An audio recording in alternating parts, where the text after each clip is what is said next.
Welcome back to Night Vision, where nightmares become reality. Tonight, we venture into the abandoned halls of Blackwood Academy, a prestigious boarding school that closed its doors forever in 1987. But some say the lessons never ended. Blackwood Academy stood for over a century in the fog-shrouded hills of northern Maine. Founded in 1885, it housed the children of America's elite.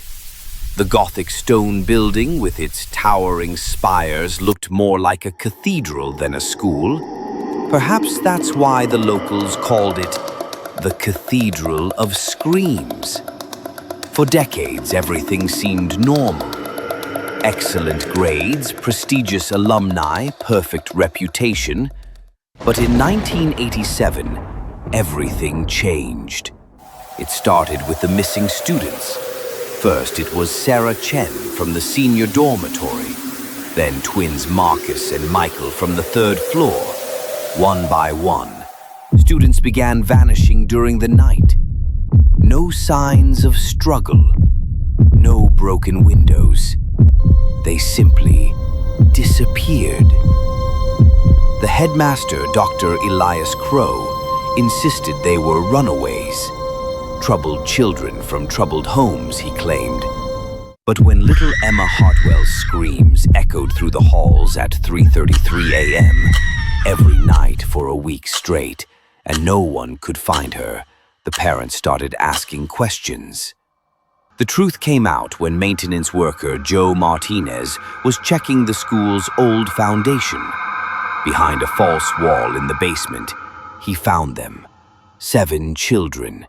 They'd been walled up, alive.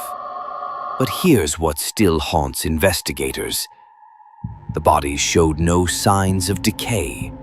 They looked as if they died yesterday. Dr. Crow was found in his office the next morning, his hair turned completely white.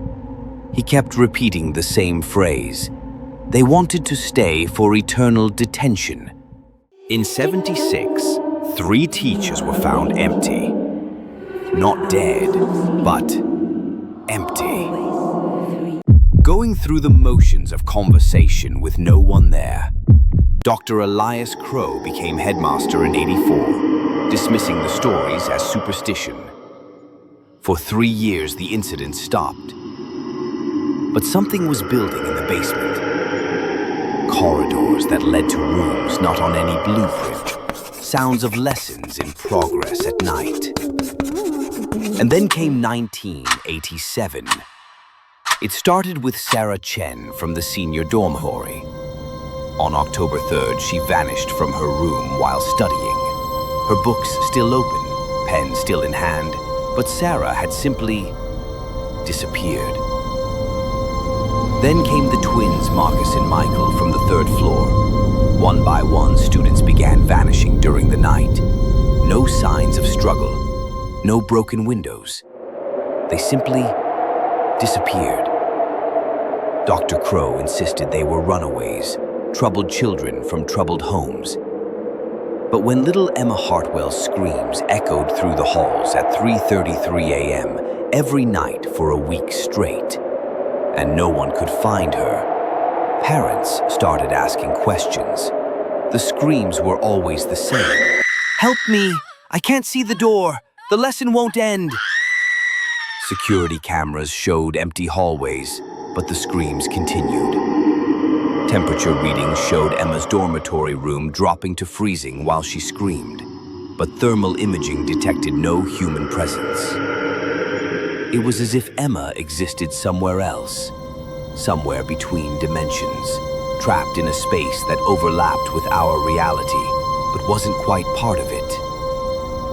The truth came out when maintenance worker Joe Martinez was checking the school's old foundation. Behind a false wall in the basement, he found them, 7 children. They'd been walled up, alive. But here's what still haunts investigators. The bodies showed no signs of decay. They looked as if they'd died Yesterday. Their school uniforms were pristine. Their notebooks were still clutched in their hands, filled with the same impossible equation from 1973. But that wasn't the most disturbing discovery. Carved into the stone wall above the children were words. Words that seemed to shift and change when you weren't looking directly at them. Joe Martinez swore they read, graduation requirements, eternal attendance, perfect marks in suffering, advanced placement in despair. Dr. Crow was found in his office the next morning, his hair turned completely white. He kept repeating the same phrase over and over.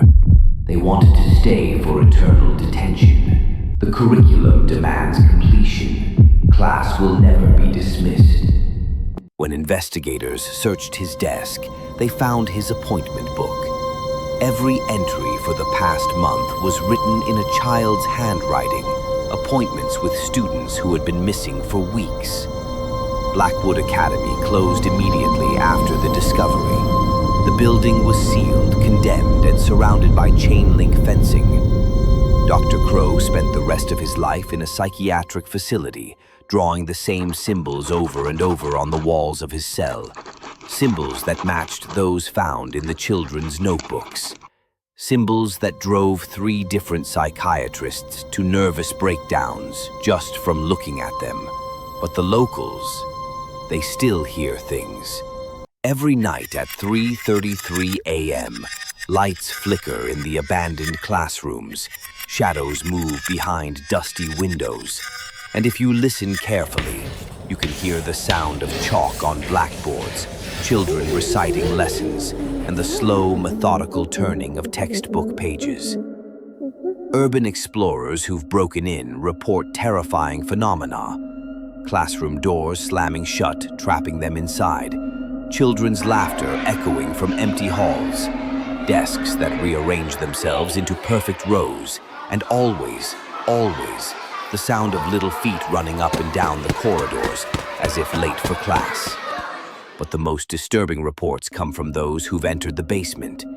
They describe finding additional rooms that weren't there during the investigation. Classrooms filled with ghostly students sitting at ancient desks, their faces turned toward blackboards covered in equations that make your eyes water to look at.